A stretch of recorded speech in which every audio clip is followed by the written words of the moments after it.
RRI mempersembahkan Kita Indonesia. Kau dan aku memeluk bineka kita bersatu. Kita Indonesia. Indonesia sesungguhnya. Indonesiaisme.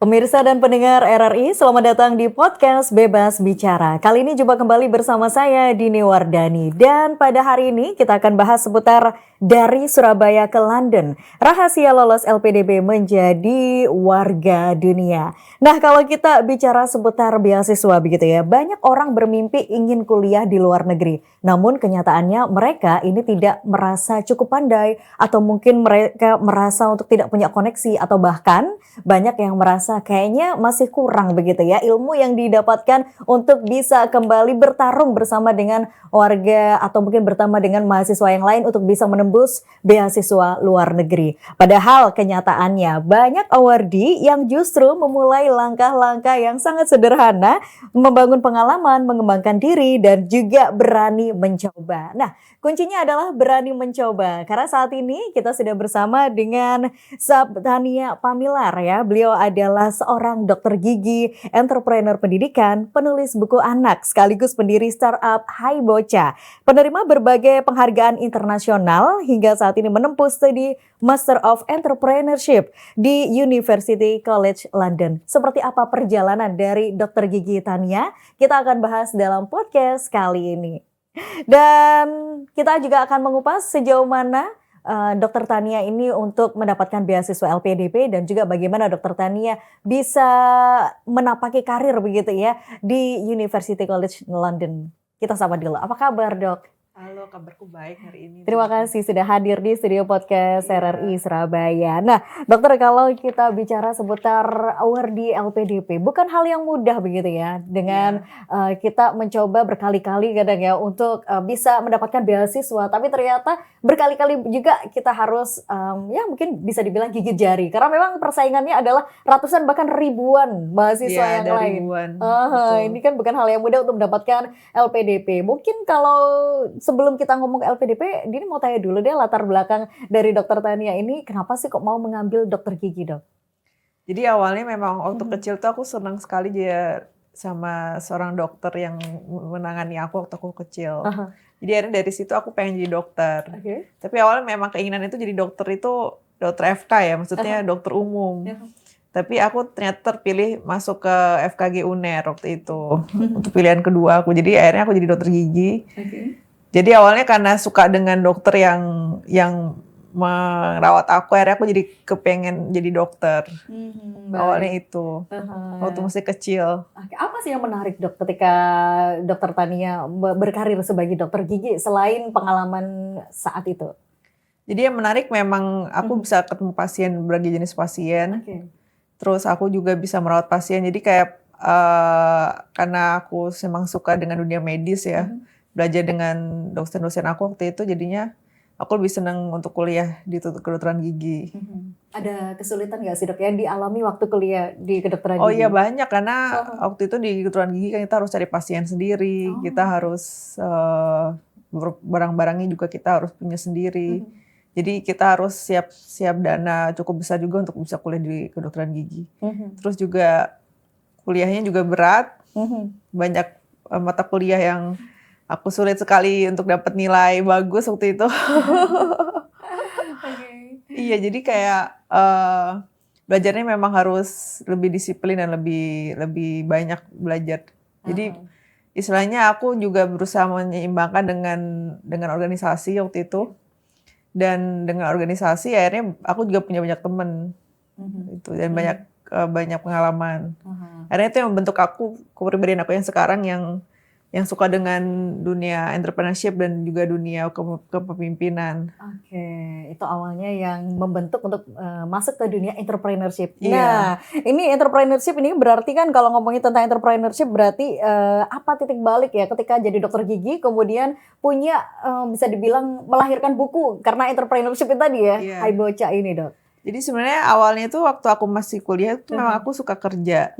Jadi memang aku udah kerja, udah bisnis kecil-kecilan. Waktu itu aku masih inget aku cuma jualan makanan. Oke. Jadi sekalian untuk cari tambahan biaya untuk kuliah kan. Sekalian iseng-iseng. Aku juga kerja. Terus akhirnya pada saat aku udah nikah, aku waktu itu ngurusin anak aku waktu zaman COVID.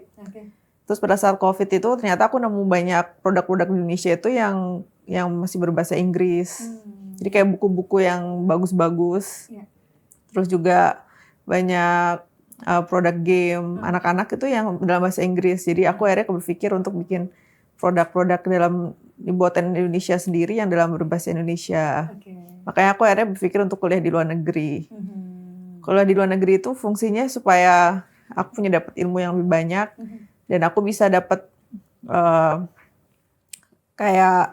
karena kan di luar negeri itu produk-produk untuk anak kan banyak ya. Dan jadi aku belajar dari asalnya. Belajar dari asalnya bahwa nanti aku tinggal sadur atau aku adaptasi ke Indonesia. Mana yang bisa diadaptasi. Jadi aku misalnya kayak nyontek ya dalam tanda kutip. Itu gitu. Ya buat titik balik ya dari dokter titik gigi. Balik akhirnya jadi dokter gigi karena ngeliat anak aku belajarnya kok kesulitan. Aku lihat juga ibu-ibu yang lain juga banyak yang kesulitan juga untuk ngajarin anaknya. Sampai sekarang pun kalau misalnya anak-anak usia TK kan harus les kalistung gitu-gitu. Nah aku pikir kalau misalnya ada tools lain di mana orang tua tuh bisa selain les kalistung juga bisa ngajarin anaknya lewat gadget. Karena kan sekarang anak-anak pasti bawa gadget kan. Jadi selain supaya nggak speech delay dan nggak ada gangguan permasalahan secara developmental, nanti juga anak-anak itu bisa belajar sendiri di rumah. Baik. Nah, kalau bicara seputar entrepreneurship tadi dok, dan juga apa sih tantangan terbesar ketika membangun Hai Bocah? Kenapa kok harus dinamakan Hai Bocah? Jadi Hai Bocah ini udah lama banget dan tantangan terbesar aku sebenarnya adalah cari co-founder. Jadi co-founder yang juga sevisi sama aku dan bisa memahami misi dan visi dari Hai Bocah sendiri itu yaitu untuk mengedukasi anak Indonesia. Dan waktu itu aku juga sedang mencari investor saat ini. Jadi memang kesulitannya adalah eksternal semua. Dan saat ini kita lagi bikin produk untuk anak-anak speech delay dan juga untuk game gitu. Dan namanya Hai Bocah karena Hai Bocah itu dari kata bocah sebenarnya. Jadi artinya hai anak-anak sebenarnya, hai kids. Iya, hai anak-anak, hai bocah. Cuman hai-nya hilang aja. Jadi yang bikin ini unik adalah bahasa Jawa banget sebenarnya. Baik. Dan itu sampai sekarang ini ada kesulitan apa sih dok ketika membangun itu? Mungkin selain dari pihak internal atau mungkin dari kawan-kawan sendiri support nggak sih dok? Oh, kalau keluarga sendiri support. Sebenarnya yang juga jadi permasalahan adalah dari tim internal sendiri. Untuk bikin game itu kan cukup rumit ya. Jadi aku harus mencari tim dari luar juga, dari luar negeri. Untuk bantu aku membuat produk-produk ini. Jadi harus dibuat karena ini basicnya internasional kan. Jadi produk-produknya juga ada dibuat dari teman-teman dari luar negeri. Dan juga ada yang dari dalam negeri. Jadi biar biayanya juga tidak terlalu tinggi. Jadi kita kerjasama bareng-bareng untuk bikin produknya. Tapi udah produksi ya dok ya? Kita lagi produksi, saat ini sedang diproduksi adalah buku sebenarnya. Jadi kita mau menerbitkan buku internasional. Jadi aku kerjasama dengan penerbit dari USA, dari Amerika dan UK, dari Inggris maksudnya untuk menerbitkan buku bareng tentang buku anak-anak. Jadi setelah buku anak-anak itu terbit, kita baru bikin game. Jadi satu-satu. Aku juga sebenarnya lagi tesis dan tesis untuk kuliah itu. Jadi aku akan membahas tentang buku dan game-game aku nanti untuk Indonesia. Berarti hari ini liburan di Indonesia gitu ya? Sekarang lagi nggak juga liburan sih, tetap ngerjain PR juga. Oke, baik. Nah, dok kalau bicara seputar orang yang bermimpi begitu ya, dan juga orang yang benar-benar bergerak untuk mewujudkan bermimpi, ada anggapan bahwasanya kalau orang yang rajin, orang yang pintar tuh akan kalah dengan orang yang rajin gitu ya? Ada anggapannya seperti itu dok? Setuju nggak sih dok? Aku rasa sih selain pinter juga harus rajin sih. Jadi dua-duanya tetap harus jalanin. Jadi kayak karena memang kalau kita pinter tapi nggak rajin juga nggak bisa ya. Bagi kalau misalkan mau belajar di kedokteran gigi atau kedokteran harus dua-duanya gitu loh. Tapi memang kadang-kadang orang pinter kalah sama orang rajin memang karena rajin orang belajar terus kan. Iya memang kadang-kadang menurut aku sih kita bisa kalah sama orang yang rajin dan giat. Oke, dan itu adalah kunci begitu. Apa bedanya ketika kita bermimpi dan juga mewujudkan mimpi, Dok? Apa aja yang harus dilakukan untuk mewujudkan mimpi? Karena kalau orang bermimpi itu kan semua orang bisa gitu ya, Dok ya. Dan juga Iya. pasti apa ya, bisa dibilang bebas. Mimpi itu kan gratis ya, nggak bayar. Itu gratis ya, betul. Nah, untuk mewujudkan ini kan juga bukan hal yang mudah. Apa, Dok? Mungkin ada tips itu ya untuk mewujudkan itu, Dok? Jadi aku bermimpi untuk kuliah di luar negeri itu udah dari tahun 2013 mungkin, 2014 sebelum aku menikah. Dan baru kesampaian itu setelah aku punya anak dan berapa tahun setelah aku bermimpi gitu. Jadi memang awalnya mimpinya itu karena om aku pernah kuliah di Glasgow, UK. Dan dia sekarang udah jadi profesor di ITS. Jadi kayak karena beliau ini punya prestasi yang luar biasa, jadi aku keinginan untuk kuliah di UK. Tapi waktu itu belum ada keinginan kuliah di London, maksudnya di kampus yang ini. Jadi aku malah sempat daftar di University of Glasgow juga. Jadi memang kebetulan Tuhan kasih aku di kampus, ini kan nomor 9 di dunia. Jadi mimpi aku untuk bisa kuliah di UK, itu memang udah lama. Dan Tuhan memang kasih waktu itu untuk melalui LPDP. Jadi mimpinya memang dari awal aku kerja keras sekali, terutama untuk bahasa Inggris ya. Karena kuliah di luar negeri kan harus bahasa Inggrisnya harus bagus. Jadi bahasa Inggrisku yang aku banyak les. Jadi selain aku bermimpi, aku juga rajin, harus memang kerja keras itu. Baik, jadi adalah rajin dan juga berani mencoba, khususnya. Berani mencoba, dan aku coba udah berkali-kali beasiswa, nggak cuma LPDP aja loh. Oh baik, berapa kali mungkin bisa di-spill, Dok? Jadi aku kalau di total aku sempat nyoba LPDP itu 3 kali. Dari aku tahun 2013 pada 2014, terus aku di 2024, itu aku 2 kali nyoba, jadi 3 kali total. Terus ada ada AAS yang untuk Australia, ada beasiswa ke Chevening. Jadi aku nyoba itu mungkin total 7 kali. Sebelum akhirnya Tuhan kasih 1. Iya. Berkali-kali mencoba akhirnya lolos juga gitu. Iya, akhirnya lolos juga. Jadi memang harus kerja keras. Bahkan kayak sekarang pun aku juga masih gagal-gagal juga. Jadi walaupun prestasiku tuh kelihatannya banyak ya. Tapi kegagalanku tuh juga banyak. Jadi misalkan dari 10 hal yang aku coba, yang aku daftar, misalkan untuk fellowship ya, atau untuk beasiswa atau untuk pekerjaan, dari 10 itu yang mungkin berhasil cuma 1. Jadi orang-orang tuh cuma lihat aku dari prestasiku, nggak tahu kalau aku tuh gagalnya juga berkali-kali. Gagal dan salah itu kayak udah jadi bagian dari hidup aku. Ya, jadi aku kayak bukan meminimalisir resiko, tapi aku malah berharap untuk gagal. Karena kalau aku gagal, biasanya ada suatu hal yang pasti berhasil. Baik. Jadi kegagalan itu adalah pintu untuk keberhasilan. Iya, jadi memang harus. Jadi ada statistiknya kan dari ilmu Pareto, kalau kita bilang 80-20. Jadi dari 100, 80 yang usaha kita, 80% itu dari 20% yang kita dapat. Jadi dari 20% keberhasilan aku, dari 100% dari 100% percobaan, 20% yang berhasil. 80%-nya dihabiskan dulu ya untuk gagalnya. Iya, gagalnya juga iya. Baik. Nah, pendengar pemirsa, menarik sekali ya. Nanti kita akan bahas lebih jauh ya. Ternyata perjalanan menuju LPDP itu bukan perjalanan yang mudah, karena diperlukan konsistensi dan juga diperlukan untuk keberanian mencoba. Seperti apa? Nanti kita akan bahas di segmen selanjutnya bersama dengan Dr. Gigi Tania. Dan jangan kemana-mana, tetap bersama kami dalam podcast Bebas Bicara. RRI Digital dengan tampilan baru, berbagai konten kolaborasi dari berbagai program nasional, termasuk siaran visual langsung, siaran radio langsung, daftar putar musik, podcast, berita video, dan berbagai fitur interaksi pengguna dalam permainan.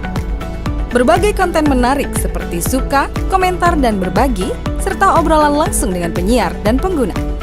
Pesan langsung dan fasilitas obrolan pribadi antara pengguna aplikasi juga tersedia.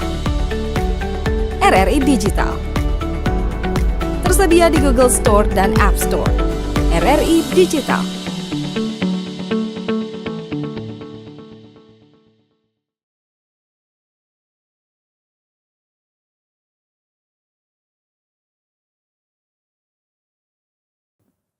Ya, pendengar dan pemirsa RRI Surabaya, Anda masih ada dalam program Podcast Bebas Bicara. Kali ini masih bersama Dini Wardani dan juga masih bersama dengan Saptania Pamilar. Beliau adalah awardee LPDP. Dan tadi kita sudah bahas seputar perjalanan karir dari Dr. Gigi Tania ya. Dari Dr. Gigi kemudian menuju ke startup Haibocha. Tentu bukan hal yang mudah begitu. Dan ini sangat bertolak belakang. Apa yang membuat Dr. Tania ini mau untuk mengerjakan startup Haibocha ini? Passionnya kenapa kok di situ, Dok? Jadi passionnya itu aku dari kecil, bukan dari kecil ya, dari kecil tuh memang seneng sama anak-anak. Jadi kayak aku cerita juga yang aku sempat jadi pengen jadi dokter itu sebenarnya pengen jadi dokter anak. Jadi Haibocha itu kan sebenarnya startup untuk anak-anak, edukasi anak-anak kan, anak-anak usia dini. Jadi aku juga belajar Montessori. Jadi ada beberapa hal di hidup aku tuh yang sejak aku menikah itu jadi berubah gitu loh. Karena sejak punya anak, jadi kayak ada keinginan-keinginan dalam hidup aku, passion dalam hidup aku tuh yang berubah. Jadi aku lebih ke dunia anak-anak dan akhirnya karena aku senang dengan dunia bisnis, aku juga akhirnya berpikir untuk masuk ke dunia bisnis. Memang aku masih praktek, tapi praktekku juga cuman kayak seminggu sekali, seminggu 2 kali, jadi tidak penuh gitu loh.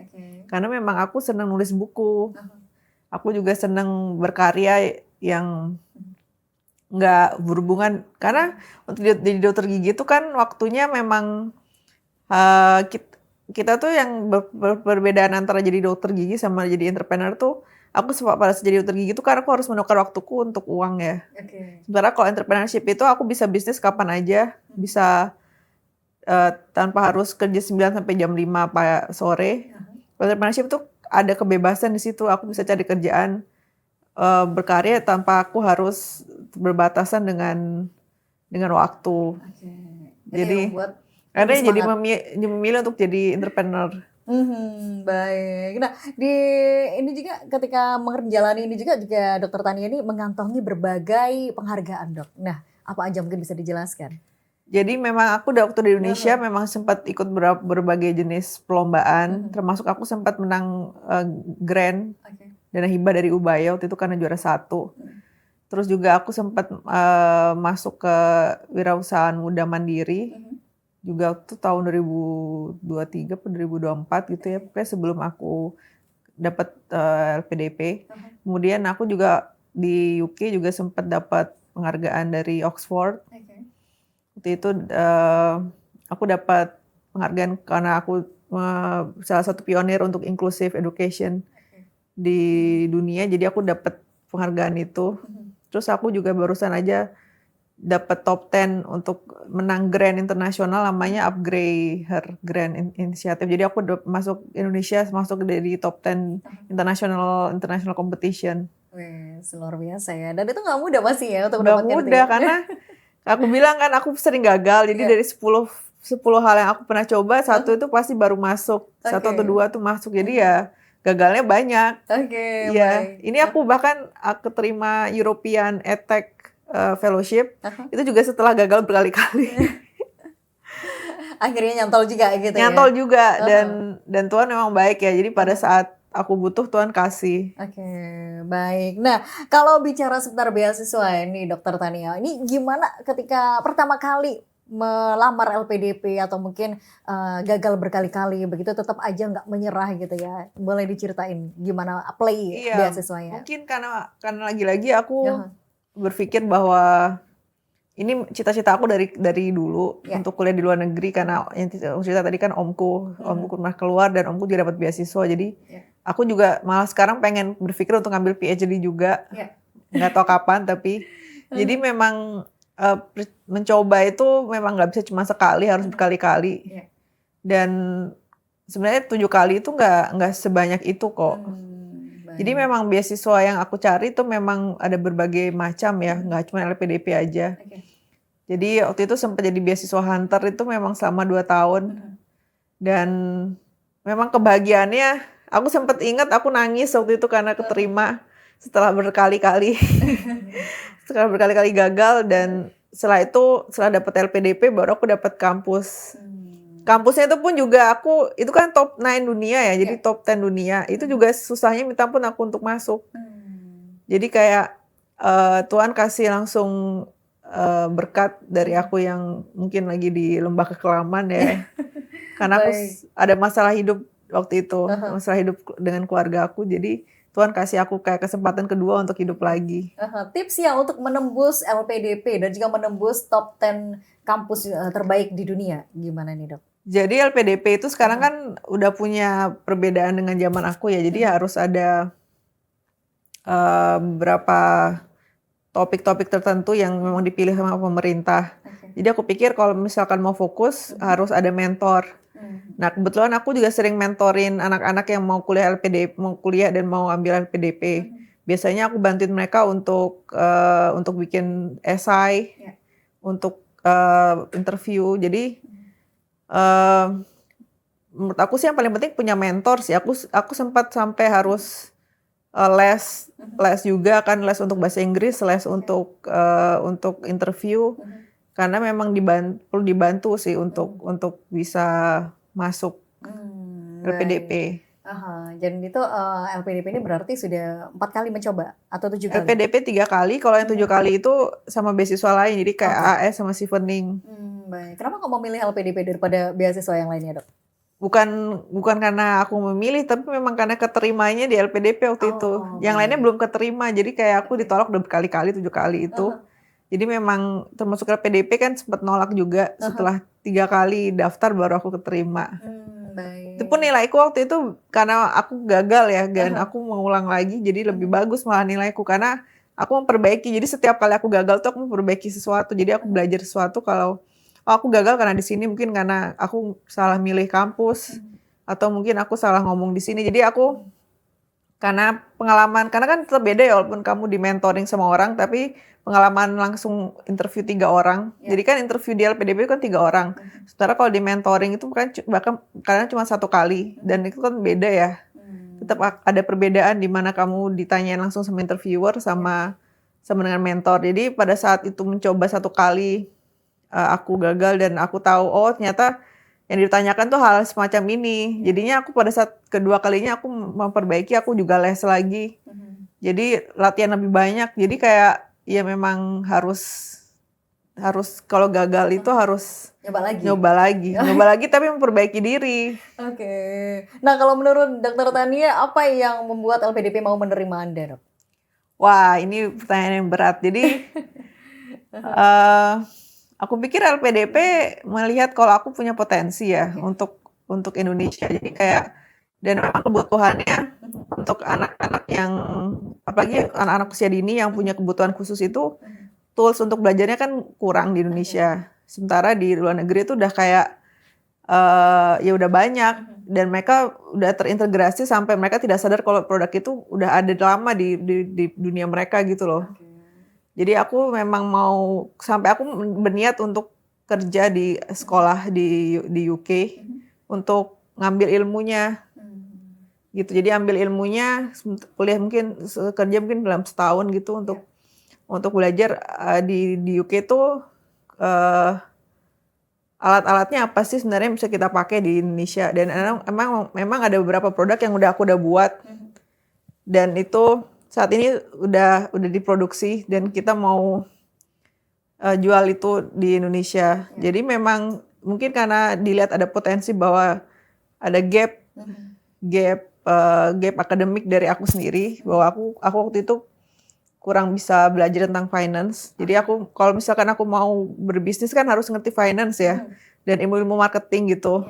Jadi kalau misalkan aku didukung visi aku, mereka mengerti bahwa bocah ini memang dibutuhkan di Indonesia nanti di depan, dan mereka membantu aku untuk belajar supaya aku siap pada saat nanti membangun bisnis ini nggak gelagapan gitu. Jadi sebenarnya mereka melihat potensi sih kalau aku lihat dari LPDP sendiri.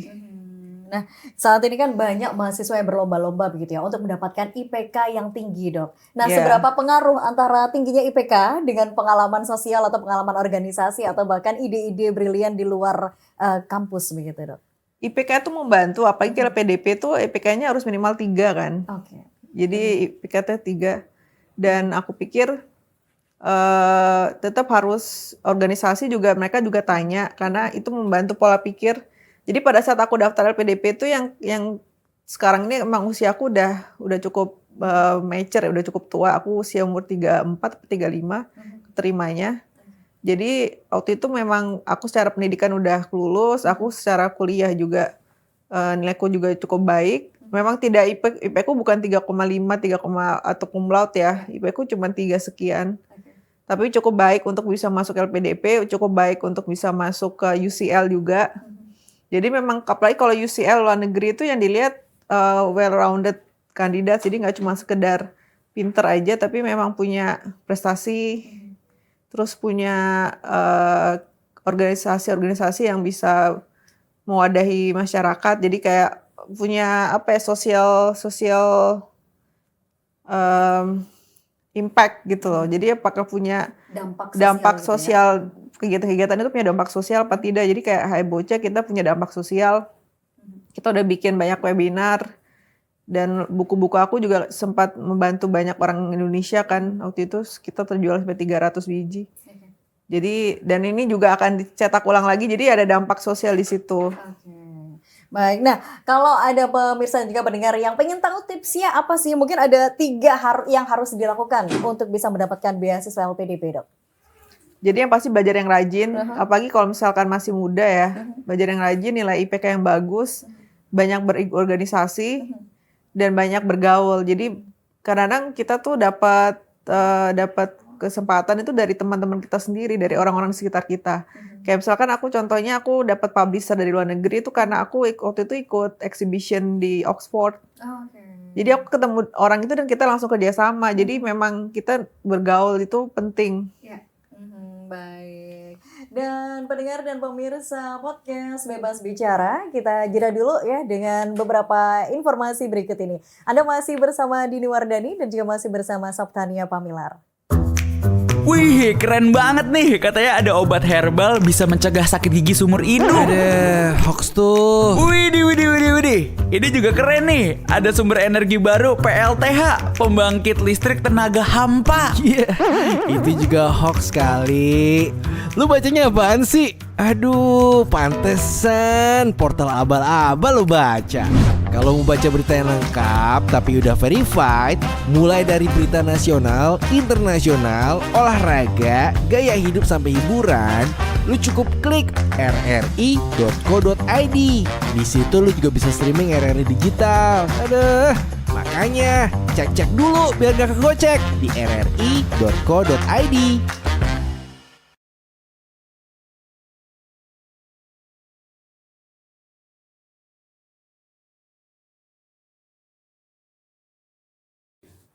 Pendengar dan pemirsa podcast Bebas Bicara, Anda masih ada dalam program podcast Bebas Bicara bersama Dini Wardani dan juga bersama dengan Saptania Pamilar. Kita masih akan membahas seputar LPDP, kiat lolos untuk mendapatkan beasiswa dan juga bagaimana pengalaman dari Saptania untuk bersekolah di luar negeri begitu ya, yang tentu saja bukan hal yang mudah. Nah, Dokter Tania, kalau tadi kita udah bahas ya, ada 3 yang harus dilakukan begitu ya. Nah, sekarang kalau ngomong tentang LPDP, bagaimana sih Dok caranya menyusun personal statement yang kuat ya agar lolos untuk mendapatkan beasiswa LPDP? Jadi personal statement itu memang penting ya karena di LPDP sekarang harus nulis kenapa kita harus dipilih dan kita kontribusi jenis macam apa yang kita mau berikan ke Indonesia. Itu biasanya sih itu dicari. Sama sekarang tuh ada tambahan lagi harus menulis tentang personal statement tentang diri sendiri. Jadi zamanku sama zaman sekarang memang sedikit berbeda. Ya, zamanku tuh kita cuma disuruh nulis tentang kontribusi aja.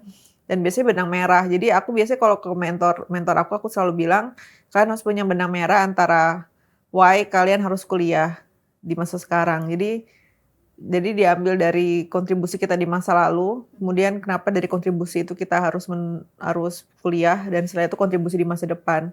Jadi kontribusiku misalkan di masa lalu aku udah nulis buku.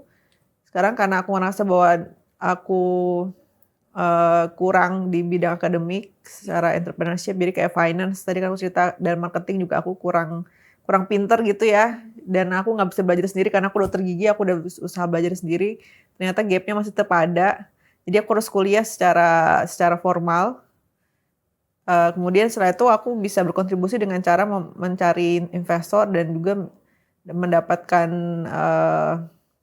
tim, klien, supaya nanti bikin produk-produknya itu untuk Indonesia gitu. Jadi ada garis merah di situ. Jadi personal statement itu memang harus, biasanya aku akan minta mereka untuk bikin garis merah jadi dari apa yang mereka sudah lakukan di masa lalu dan juga yang mereka lakukan sekarang dan masa depan.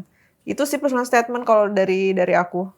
Apa sih mungkin bisa dibilang gagalnya banyak mahasiswa yang gagal dalam menyusun personal statement dan juga banyak mahasiswa yang gagal dalam mendapatkan beasiswa LPDP. Apa sih yang membuat mereka ini sering gagal, Dok? Kemungkinan kesalahan karena yang sering dilakukan gitu ya. iya, kesalahan tuh karena kebanyakan mereka hanya berpikir kontribusi aja tapi tidak ada benang merah kenapa kok kontribusi itu relevan, dan kadang-kadang kontribusinya juga terlalu melebar, terlalu heboh. Jadi sebenarnya kalau aku bilang ke mereka kontribusi itu nggak harus yang tinggi-tinggi, yang nggak harus yang besar-besar, tapi kontribusinya kecil-kecil. Jadi ada perubahan. Misalkan aku pernah mentoring anak itu, dia dari penjualan cuman 10-100, aku bilang kamu bisa bikin jadi penjualan jadi 300, itu udah 300 pieces misalnya, itu udah ada kontribusi yang lebih luas dari setelah kamu kuliah. Jadi kamu tidak harus bikin kontribusi yang luar biasa, tapi ada penambahan atau perubahan itu udah cukup, karena kita cuma satu orang. Kalau misalkan kita cuma satu orang dan itu kita butuh tim untuk mengerjakan gitu, butuh investor, kita butuh tim lah ya pastinya. Itu nggak mungkin bisa bikin itu dengan skala yang sangat besar. Jadi aku bilang ke mereka biasanya kontribusi yang jangan yang terlalu besar-besar gitu loh. Walaupun bukan berarti kita membunuh mimpi ya, tapi harus real, terukur gitu, measurable, smart istilahnya kalau dalam bahasa Inggris. Oke, baik. Nah, kalau untuk mengatasi rasa gugup dalam ketika wawancara beasiswa LPDP ini, apa Dok yang bisa dilakukan? Aku biasanya ngomong ke mentor aku untuk ini relax pada saat sebelum interview dan juga melakukan kayak hobi-hobi yang disukai. Misalkan kalau aku dengerin musik, jadi aku sebelum interview aku mendengar musik yang kencang, jadi aku punya mood yang baik. Aku nari-nari, nyanyi kayak gitu. Jadi dan itu aku juga satu hari sebelumnya istirahat dan juga latihan. Jadi aku selalu latihan. Jadi aku ceritanya bikin list pertanyaan yang biasanya LPDP suka tanyain. Jadi aku suka cari-cari dari internet dan juga dari mentor aku.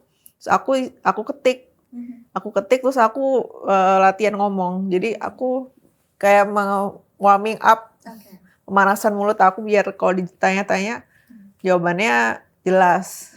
Walaupun kadang-kadang pertanyaannya nggak keluar dari pertanyaan yang aku buat, jadi mereka bikin pertanyaan baru kan, karena LPDP juga selalu mengevaluasi diri sih untuk pertanyaan-pertanyaannya. Usia menjadi penentu nggak sih Dok mendapatkan beasiswa LPDP? LPDP itu ada batasan umur 35 tahun, kecuali di beberapa tipe beasiswa kayak beasiswa disabilitas sama beasiswa untuk dosen itu biasa sampai 42 tahun. Jadi umur memang membatasi sih. Tapi kalau menurut Dr. Tania, apakah LPDP ini menyukai aktivis kah, entrepreneur kah, atau hanya mungkin bisa dibilang akademisi aja gitu? LPDP itu ada macam-macam tipenya. Jadi ada tipe yang untuk entrepreneurship itu ada yang khusus kalau misalkan kamu seorang pembisnis, kamu bisa masuk, tapi kamu harus nulis kayak proposal bisnis kamu, dan juga kamu harus kuliah. Kamu habis kuliah itu harus kerja sebagai dosen. Jadi ada dosen di kampus-kampus di mana kamu terafiliasi. Jadi memang tipe-tipe beasiswa LPDP itu macam-macam. Ada untuk akademisi, biasanya untuk yang PhD, biasanya mereka jadi dosen kan, harus punya S3. Jadi mereka biasanya ngasih ada PhD juga, S3 untuk beasiswa itu. Kemudian kalau untuk satunya apa tadi Mbak? Akademisi, entrepreneurship. Satunya? Atau mungkin untuk aktivis. Oh, aktivis bisa pakai reguler. Jadi semuanya itu tergantung. Jadi ada tipe-tipe macam-macam, ada tipe-tipe yang untuk afirmasi, tipe-tipe untuk, jadi kalau untuk anak-anak dari Papua, ada anak-anak yang tinggal di daerah tertinggal, kemudian ada juga yang sekarang santri, jadi macam-macam Mbak tipenya beasiswa dari LPDP. Mungkin bisa langsung lihat di websitenya LPDP, jadinya karena ada perbedaan persyaratan. Baik, jadi memang sebelum apply beasiswa ini harus riset dulu gitu Harus ya, Dok, banyak ya? baca, iya benar. Jadi kadang-kadang aku ke mentor aku juga, Ya. mereka kadang-kadang nggak baca, jadi aku ngasih pertanyaan ke mereka, mereka harus baca dulu. Baik. Nah, kemudian setelah lolos beasiswa LPDP, kemudian masuk ke dalam kampus yang top 10 dunia gitu ya. Kemudian gimana perasaannya, Dok? Rasanya pertama kali sampai di London itu gimana? Akhirnya kah? Atau wah ini nggak nyangka bisa sampai sini atau seperti apa, Dok? Jadi sebenarnya aku punya imposter syndrome. Jadi aku jujur ya. Jadi imposter syndrome tuh kayak merasa rendah diri karena ngeliat teman-temanku yang lain tuh hebat-hebat semua. Dan mereka tuh masih muda loh. Jadi aku termasuk yang salah satu yang paling tua di sana. Dan mereka tuh masih umur 22, 23, 24 tapi udah S2. Dan mereka di seluruh dunia kan, ada dari Egypt, ada yang dari Middle East, ada yang dari Eropa, dan dari Amerika. Jadi teman-temanku tuh teman-teman dari luar negeri semua, dari seluruh dunia. Dan mereka orang-orang hebat semua. Jadi ada rasa minder sebenarnya di awal itu. Jadi aku minder tapi bahagia juga kan aku punya teman-teman yang hebat.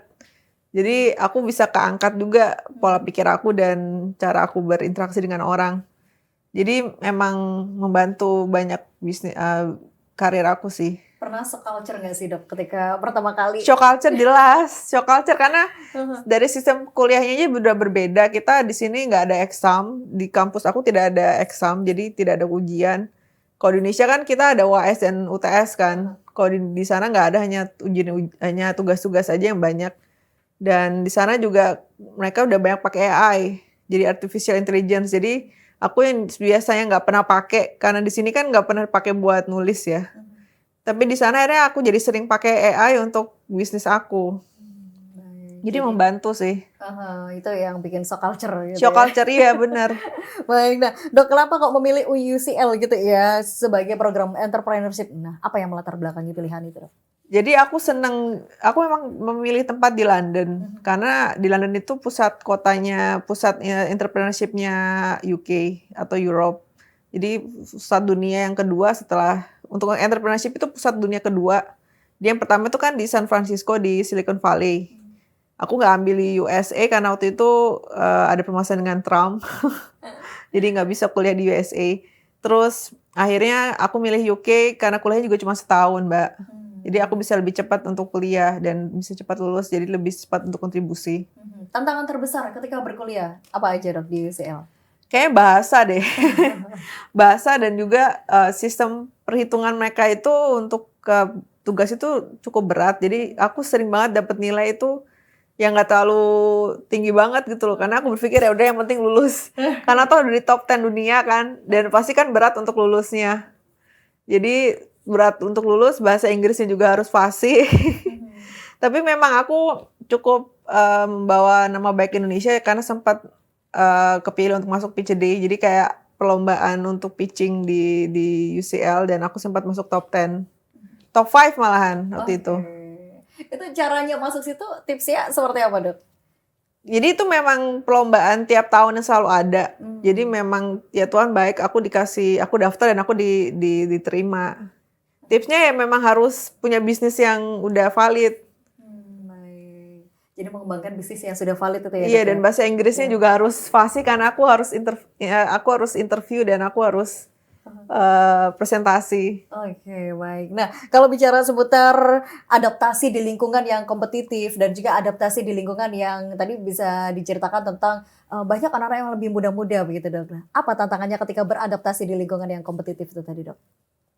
Sebenarnya yang paling sulit tuh bahasa ya, karena mereka juga ada beberapa teman-teman aku tuh yang bahasa Inggrisnya fasih banget dan mereka juga memang first language-nya bahasa Inggris. Jadi kadang-kadang mereka udah lebih spontan dan lebih articulate gitu dalam bahasa Inggrisnya. Jadi aku kadang-kadang kalau ngomong sama dosen aku harus pelan-pelan gitu karena kan ini second language aku.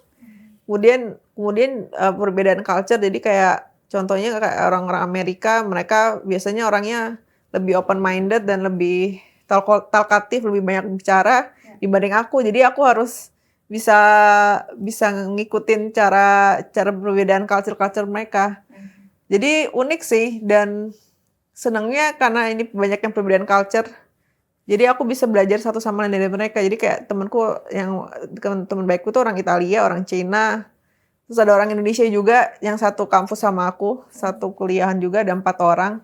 Jadi mereka juga baik-baik ke aku semua. Baik. Nah, di antara semua pencapaian Dok, yang paling berkesan selama di London? Yang paling berkesan mungkin di Oxford ya. Karena aku langsung dapat penghargaannya di Oxford. Itu sih yang paling berkesan. Jadi karena Oxford itu kan susah untuk ditembus ya. Dan itu kota tertua, kota pendidikan tertua di dunia. Dan aku bisa dapat penghargaan di situ tuh luar biasa sekali. Baik. Nah, dokter kan udah berhasil untuk menjadi speaker, menjadi keynote speaker, fellowship awardee, kemudian juga hingga menjadi startup begitu ya. Kalau dibilang cara memanfaatkan kesempatan selama studi, ini tentu bukan hal yang mudah untuk membagi waktu dan juga membagi bagaimana cara belajarnya. Gimana cara memanfaatkan kesempatan dalam studi ini, Dok? Jadi memang bagi waktu dan bagi pikiran tuh emang penting. Jadi aku biasanya ngeblok waktu misalkan untuk ngerjain sesuatu itu 1 jam. Nanti kalau misalkan aku sebisa mungkin menggunakan AI ya. Kalau misalkan untuk membantu aku. Jadi untuk menulis dan ini memang aku dibantu banyak oleh AI. Jadi AI itu memang saat ini membantu banyak untuk pekerjaan-pekerjaan yang dulu mungkin harus dikerjakan berjam-jam, sekarang tuh jadi lebih cepat gitu. Jadi kayak misalkan aku lagi daftar untuk cari kerjaan di sana untuk kerja di dunia pendidikan, itu juga aku dibantu AI. Jadi memang saat ini membagi waktunya adalah aku ngeblok waktu. Jadi misalkan aku kerja untuk 1-2 jam, nanti setelah itu istirahat. Terus nanti aku ngeblok lagi waktu untuk pekerjaan yang lain. Kalau nggak gitu, aku di mana-mana nanti pikirannya. Dan juga aku suka mencari kafe sih. Jadi tempat-tempat belajar yang ya mungkin memang rada berisik ya, tapi paling nggak aku punya sama kampus aku kadang suka ke kampus. Itu juga supaya fresh. Jadi kayak karena kadang-kadang kalau duduk di kampus kan ngerjainnya lebih fokus. Tadi kan sempat diceritakan juga banyak temennya dari Italia, dari Cina, dari Indonesia, dari US, dan lain sebagainya. Nah, Dok, seberapa penting sih sebenarnya kalau ngomongin tentang networking atau membangun jaringan? Network tuh penting banget karena mereka lah yang akan membantu kita nanti. Jadi misalkan aku udah punya teman di US, kalau misalkan aku mau ke US, aku udah punya teman untuk bantuin aku, support aku di sana gitu. Jadi penting banget punya teman itu karena apalagi teman dari seluruh dunia. Itulah alasan kenapa aku milih untuk kuliah di UCL, di kampus aku, karena mereka hanya memilih sekitar 4-5 orang dari setiap negara. Jadi kan ada beberapa kampus itu yang dia menerima 5 dari 1 atau 2 negara itu paling banyak. Gitu. Jadi kayak maksimal per negaranya sampai jadi mayoritas gitu loh. Tapi di kampus aku ini enggak. Jadi kayak teman-teman aku jadi diverse. Dan akhirnya membuat aku berpikir untuk bikin buku tentang anak-anak tuh juga diverse juga karakter. Jadi aku di buku aku tuh ada karakter dari anak dari Chinese, anak dari India, dan anak bule gitu. Jadi akhirnya membuat aku berpikir bahwa secara internasional tuh memang cara pola pikirnya berbeda. Termasuk buku-buku aku dan produk-produk aku nanti juga akan internasional juga. Tapi tetap localize ya. Tetap localize. Karena memang apa ya bisa dibilang adaptasinya bersama dengan teman-teman dari berbagai negara dunia begitu ya. Nah, Dok, apa yang paling berkesan atau mungkin yang berharga begitu ya yang didapatkan dari lingkungan dengan berbagai macam karakter yang ada di dunia ini, Dok? Paling berharga mungkin ini ya, belajar culture ya. Jadi kayak teman-teman aku, jadi kayak misalkan kebiasaan mereka makan, mereka masak, jadi itu berbeda-beda. Jadi aku sering banget makan masakan dari mereka yang rasanya tuh aneh-aneh. Jadi kayak misalkan di tempat aku tinggal sama orang India, sama orang Pakistan. Jadi aku nyoba makanannya mereka. Jadi aku jadi bisa mengetahui perbedaan culture di tiap negara, perbedaan cara mereka bersosialisasi, cara mereka hidup. Dan itu menarik gitu loh. Baik. Pendengar dan pemirsa RRI Surabaya, kita jeda dulu dengan beberapa informasi berikut ini. Selamat datang di era digital baru. RRI News kini hadir di genggaman Anda dengan aplikasi mobile terbaru. Temukan berita online terkini, cepat, dan terpercaya langsung dari perangkat Anda dengan fitur pembaruan berita real time dari aplikasi mobile RRI News. Anda tak akan pernah ketinggalan informasi. Nikmati kemudahan akses berita nasional dan internasional, berita terpopuler, dan video berita terbaru kapan saja dan di mana saja. Dilengkapi dengan teknologi terkini, aplikasi mobile RRI News memberikan pengalaman membaca yang lebih baik. Dapatkan notifikasi berita penting langsung di layar ponsel Anda. Jelajahi kategori berita yang Anda minati, mulai dari politik, ekonomi, budaya, hingga olahraga. Anda juga bisa berbagi berita penting kepada teman dan keluarga melalui media sosial dan aplikasi pesan, menjaga Anda tetap terhubung dengan dunia di sekitar Anda. Memiliki jaringan lebih dari 80 microsite tersebar dari Sabang sampai Merauke, serta memiliki tren pembaca yang semakin meningkat. RRI News menghadirkan liputan berita terlengkap dan terkini dari seluruh Indonesia. Unduh sekarang di Google Play dan App Store aplikasi mobile RRI News, membawa dunia ke dalam genggaman Anda. Aplikasi mobile RRI News, berita terkini dan terpercaya dalam genggaman Anda.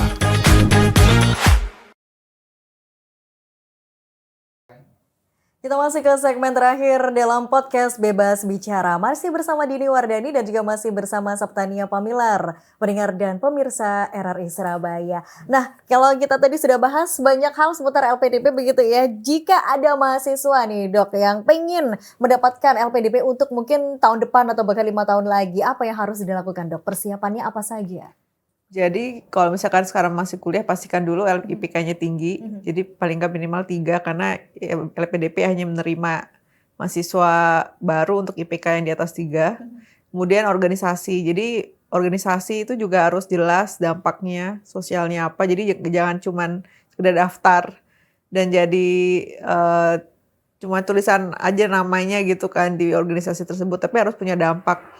Jadi karena kan ditanyain sama LPDP, yang sudah kamu kerjakan itu apa di masa lalu gitu kan, dan juga apakah akan kembali ke organisasi ini kalau misalkan kamu keterima gitu. Jadi misalkan contohnya kayak aku sempat lama di Heboca kan, dan Heboca itu kan organisasinya kita banyak bantu orang anak-anak dan orang tua dengan webinar.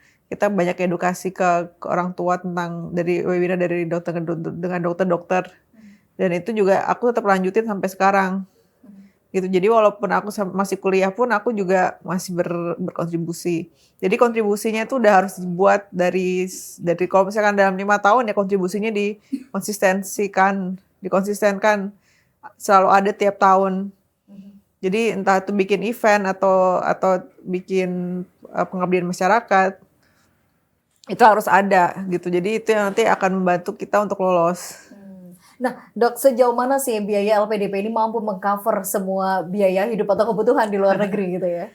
Jadi LPDP itu sebenarnya mengcover semuanya, termasuk jadi full ride scholarship istilahnya. Jadi pesawat, kemudian biaya hidup setiap bulan, kemudian juga ada untuk biaya tesis, ada juga untuk biaya pulang. Jadi termasuk untuk tambahan-tambahan kayak untuk anak-anak disabilitas itu juga dikasih biaya pendamping. Untuk anak-anak PhD juga dikasih biaya untuk family. Jadi dependen bisa dibawa ke luar negeri atau jadi dibiayai untuk orang tua anak dan dependen kalau misalnya 2 orang. Jadi kayak suami atau istri dan anak 1. Kalau misalkan bawa lebih dari itu ya harus bawa uang sendiri ke luar negeri gitu. Jadi cukup nggak sih per bulan? Cukup. Aku nggak pernah kekurangan kok tinggal di sana. Memang aku nggak bisa hidup yang mewah-mewah ya, karena uangnya pas ngepres gitu. Jadi kayak basic salary kalau di UK. Jadi kayak aku cuman biasanya masak tiap hari. Kemudian juga aku kalau misalkan mau keluar ke kafe, aku juga nggak selalu setiap hari ke kafe. Jadi aku biasanya beli kopi sendiri. Dan aku kadang-kadang cuman kalau misalnya kerja kelompok atau ada tugas, aku ngerjainnya di kampus karena semuanya free, wifi juga free. Tapi kalau di UK tinggalnya di mana dok? Apakah ada asrama atau cari sendiri? Gitu? Aku cari sendiri, jadi aku tinggal di share house, jadi ngontrak gitulah istilahnya, ngontrak sama teman-teman yang lain. Jadi aku cuma sewa 1 kamar, yang lainnya juga sewa 1 kamar gitu. Jadi ada juga pilihan-pilihan kayak akomodasi dari kampus, itu juga bisa. Ada juga pilihan bukan asrama ya, kayak istilahnya asrama sih sebenarnya karena dari kampus ya. gitu. Ada juga yang mereka tinggal di apartemen, jadi tergantung mau pilihannya gimana, karena makin mahal ya berarti harus nambah lagi, nambah sendiri. Kalau di spill berapa nih uang sakunya LPDP, Dok? Uang saku LPDP 1.900 pound kalau di London. Jadi kalau di LPDP itu sistemnya tiap kota beda-beda, Mbak. Jadi ada misalkan di kota Oxford sama Cambridge itu beda sekitar 1.500 sama 1.400. Aku lupa sih. Kemudian kalau kota-kota lain sekitar 1.400. Jadi tiap kota itu punya masing-masing punya perbedaan harga dan biaya hidup ya. Jadi makin kayak di London kan dia mahal karena dia di pusat kota, jadi dia lebih tinggi daripada yang lain. Tapi itu pas, cukup kok. Dan kita juga nggak bisa kerja ya, kalau LPDP itu nggak boleh kerja. Tantangan kan saat ini kan banyak mahasiswa yang lebih nyaman untuk menetap di luar negeri daripada balik lagi ke Indonesia. Menanggapi hal ini, menurut Dokter Tania seperti apa? Jadi sebenarnya LPDP itu sekarang mengizinkan anak-anak LPDP untuk tidak balik dulu ke Indonesia. Jadi selama 2 tahun tuh bisa berkarya di luar negeri. Dan itu harus izin LPDP dulu. Jadi memang kayak aku sendiri juga karena aku rasa aku masih butuh waktu 1 tahun lah paling nggak untuk kerja di luar. Jadi mungkin aku akan extend gitu. Jadi memang kalau tinggal di luar negeri itu kalau misalkan nggak susah cari kerja mungkin enak ya. Tapi ternyata saat ini cari kerja itu nggak gampang loh luar negeri. Jadi ya walaupun bilangnya di luar negeri itu enak tinggalnya, tapi kan kita nggak melihat dari sisi lain bahwa kita harus bayar pajak, harga apa-apa mahal, dan juga homesick. Terus kita makanan juga nggak bisa kayak di sini yang beli di warung atau beli di restoran gampang. Di sana tuh semua mahal. Jadi semuanya harus masak. Kita juga nggak ada pembantu. Jadi nyuci-nyuci, terus kayak nyetrika itu semua sendiri. Kita nggak punya pembantu, terus juga mobil apa juga sulit untuk punya ya, karena kita harus punya driving license sendiri. Sistemnya juga berbeda, jadi kemana-mana harus jalan, harus naik kereta, tube atau bus. Jadi memang punya apa ya, kita nggak bisa bilang kalau tinggal di luar negeri itu pasti selalu enak sih. Untuk Gitu. biaya berapa yang dikeluarkan, Dok, untuk tinggal di luar negeri kalau dirupiahkan begitu ya, kalau tanpa beasiswa? Kayaknya tergantung tiap orang deh. Tapi kalau beasiswa sendiri dari LPDP sekitar 45 sampai 50 juta ya. Tapi itu memang GBP atau pound sterling itu memang tinggi sekali sekarang. Apalagi sekarang habis naik kan dolar juga. Jadi semuanya tinggi dan semua mahal. Jadi walaupun istilahnya kalau di Indonesia itu kan dapat duit segitu kan tinggi sekali ya, banyak sekali ya. Tapi kalau di luar negeri itu sedikit. Jadi memang jadi walaupun kita dapat kesannya banyak, tapi kalau dihitung sama biaya hidupnya sama aja, Mbak. Dan untuk menabung itu sedikit sekali. Baik, kalau untuk para mungkin pemirsa dan juga pendengar RRI Surabaya yang mungkin udah di usia ya 35 tahun ke atas begitu ya, dan pengen mengejar beasiswa, apa yang ingin dikatakan Dokter Tania? Jadi ada banyak beasiswa ke luar negeri yang bisa digunakan, nggak harus LPDP, yang tidak ada batasan umur. Ya, misalnya Chevening itu tidak ada batasan umurnya. Aku lupa ya, AS itu ada batasan umurnya nggak ya? Kayaknya ada deh, tapi kayaknya nggak seketat LPDP. Jadi kayak mungkin 40-an. Jadi banyak beasiswa di luar yang sebenarnya kalau misalkan mau dicoba itu cukup kompetitif ya. Artinya masih ada peluang ya? Masih ada peluang, masih banyak peluang. Ini bahkan aku dapat informasi kayak scholarship ke Portugal, ke Hungary, itu semuanya nggak ada batasan umur. Jadi itu bisa menjadi peluang untuk mungkin masyarakat Indonesia yang berusia 45 tahun ke atas begitu ya. Itu bisa untuk mencoba beasiswa-beasiswa seperti itu. Baik, nah Dok, bagaimana cara membangun portofolio agar memberikan dampak nyata bagi masyarakat, Dok? Bangun portofolio dari hal yang sederhana. Aku tadi kan bilang kan kalau kita mau berikan dampak itu nggak harus yang besar-besar tapi konsisten. Jadi kayak aku misalkan bikin webinar itu setiap bulan 1 kali, 2 kali, jadi selalu ada. Kemudian aku juga kayak sekarang bikin buku juga aku konsisten bikin langsung beberapa series. Aku konsisten bikin produk-produk yang akan dipakai di Indonesia walaupun aku pakai biayaku sendiri.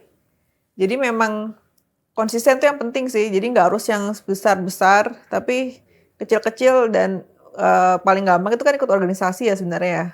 Organisasi dan akhirnya Di organisasi itu biasanya ada banyak kegiatan. Nah dari kegiatan itu bisa jadi dampak. Baik. Apa sih Dok pentingnya untuk memiliki tujuan hidup begitu ya, untuk kita itu melamar beasiswa? Jadi beasiswa itu bisa jadi membantu kita untuk membuka pintu kesempatan ya. Apalagi kalau misalnya kita memang pengen kuliah lagi, dan dari kuliah itu juga membantu bisnis kita. Kalau misalnya aku di bisnis ya, dunia bisnis. Jadi memang beasiswa itu banyak membantu. Apalagi LPDP ya, karena itu fokusnya hanya orang Indonesia. Jadi banyak teman-temanku dari luar negeri itu yang mereka juga iri sebenarnya, karena kita Indonesia tuh punya beasiswa sendiri. Karena ya biasanya mereka harus cari di luar atau mereka harus bayar sendiri gitu. Jadi ini membanggakan sekali kita punya LPDP. Tidak semua negara punya. Baik. Tapi gimana nih Dok caranya menjaga motivasi ketika kita ini sering mendapatkan penolakan? Wah, ini berat pertanyaannya. Jadi motivasinya adalah keluargaku sendiri sih kayaknya. Anakku sendiri sih. Jadi kayak aku lihat ke anak aku atau keluarga aku, gimana caranya mereka bisa bangga sama aku. Jadi, dan juga karena mungkin karena kepribadian aku juga ya, aku orangnya nggak terlalu mudah terdemotivasi gitu. Jadi kayak aku ngerti aku butuhkan kebutuhannya apa dari hidup aku di masa depan, jadi selalu mencari peluang-peluang baru. Jadi memang kayak kepribadian aku juga mendukung sih. Baik, jadi pantang menyerah ini sangat menentukan langkah kita ke depannya, begitu ya Dok ya. Untuk setelah menyelesaikan studi ini, kontribusi nyata apa yang akan dilakukan bagi Indonesia Dok? Jadi aku udah bikin buku nih, bukunya internasional loh dicetaknya. Jadi aku lagi minta tolong LPDP untuk Indonesia juga untuk naruh logonya Indonesia atau LPDP di buku aku saat ini. Jadi buku aku nanti diilustrasiin dengan orang Indonesia juga. Jadi semuanya orang Indonesia walaupun produknya internasional. Nanti akan dicetak di UK dan di USA. Kemudian juga aku udah bikin produk untuk anak-anak dengan speech delay. Namanya AAC. Jadi itu produk untuk alat komunikasi antara orang tua dan caregiver atau dan juga anak-anak yang berkebutuhan khusus ya, jadi mereka nggak bisa ngomong, jadi itu alat komunikasi, jadi kayak picture to speech tools. Jadi alatnya itu kayak gambar-gambar anak yang tulisannya itu tentang misalkan dia mau minta makan, tapi anak ini nggak bisa ngomong. Nah, karena dia nggak bisa ngomong, dia pakai alat ini untuk ngomong. Jadi nanti alatnya itu yang berbicara untuk anak ini. Namanya AAC. Jadi itu speech therapy untuk anak-anak. Baik, itu yang akan dikembangkan untuk Indonesia ya? Iya. Nah, tahun ini? Tahun depan? Udah jadi produknya. Oke. Jadi masuk ke tesis aku nanti. Oke, tinggal mengembangkan aja berarti ya Dok ya? Iya. Baik. Nah, apa pesan bagi para pendengar dan juga pemirsa RRI yang sedang menyiapkan berkas LPDP Dok? Jangan pantang menyerah. Dicoba aja terus. Kalau gagal dicoba lagi. Tapi jangan lupa perbaiki diri. Baik. Satu kalimat yang ingin Anda sampaikan untuk generasi muda saat ini Dok? Belajar yang benar. Belajar yang benar ya. Cara belajar yang benar itu seperti apa? Kalau aku sih belajar itu bisa dari mana aja sih, dari buku, dari dosen, dari siapapun itu. Jadi belajar untuk mengosongkan gelas. Jadi kayak di saat tertentu, di saat kita tidak tahu apa-apa, itu kita harus banyak bertanya. Jadi harus banyak bertanya sama orang lain. Curiosity. Oke. Rasa ingin tahu. Rasa ingin tahu ya. Itu belajar yang paling benar sih. Baik. Nah, kalau terakhir nih mungkin sebagai closing statement, apa yang ingin disampaikan Dok kepada mungkin masyarakat Indonesia atau mungkin our di LPDP nih? Jangan lupa pulang ya teman-teman. Saya juga pulang kok, tenang aja. Oke, baik. Terima kasih banyak Dr. Saptania Pamilar untuk ilmunya di kesempatan hari ini dan juga untuk tips-tipsnya bagaimana agar kita bisa bersama-sama mengejar beasiswa begitu ya. Beasiswa ada banyak, tidak hanya LPDP, dan yang pasti adalah bagaimana caranya agar kita tidak pernah lelah mencoba. Saya Dini Wardani pamit. Terima kasih, sampai jumpa.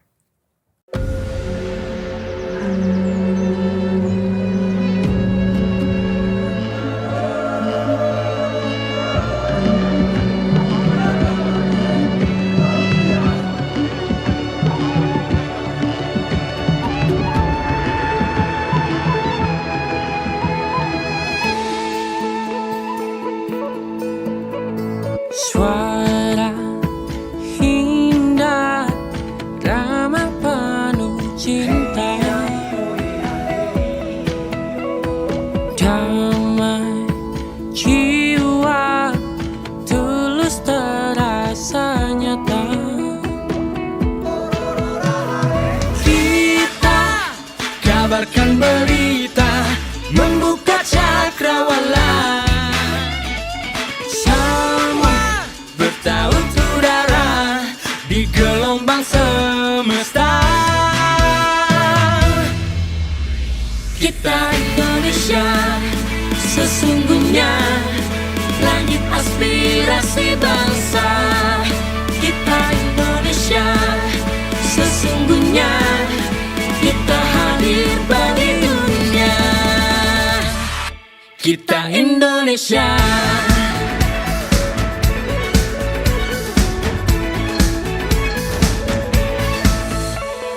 Gaya budaya alam katulistiwa.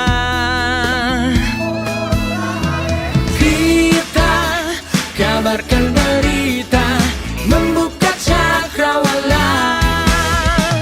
Semua bertaut udara di gelombang semesta.